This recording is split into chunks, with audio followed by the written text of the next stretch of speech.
ఉంటుంది అని. ఇక్కడ ప్రశ్న ఏమిటంటే, సమస్త జ్ఞానమంతా మనుషుల్లోనే ఉంటే మరి గురువు అవసరం ఏముంది? అలాగే ఎవరైతే ఇప్పటివరకు గురువుని ఆశ్రయించారో వాళ్ళు చేసింది తప్పనా? ఇప్పుడు దీనికి సమాధానం నేను మీకు ఒక ఉదాహరణతో చెప్తాను. ఒక కట్టె మండుతుందని తెలుసు కదా. ఆ మండటం అనే లక్షణం ఆ కట్టెలోనే ఉంటుంది. కానీ అది మండటానికి కావలసిన జ్వాలను బయట నుంచి అందించాల్సి ఉంటుంది. ఆ జ్వాలే గురువు.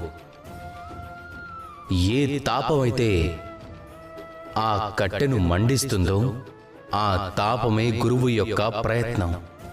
ఒకవేళ గురువు అతని ప్రయత్నం కూడా దూరంగా ఉండిపోతే అప్పుడు మనుషుల్లో ఉన్న జ్ఞానమంతా పూర్తిగా వ్యర్థమైపోతుంది. ఒకవేళ మీ జీవితంలో ఒక గురువుండి మీకు మార్గం నిర్దేశిస్తే, మీలో ఉన్న జ్ఞానాన్ని వెలిగిస్తే గనుక మీరు అతన్ని గౌరవించండి.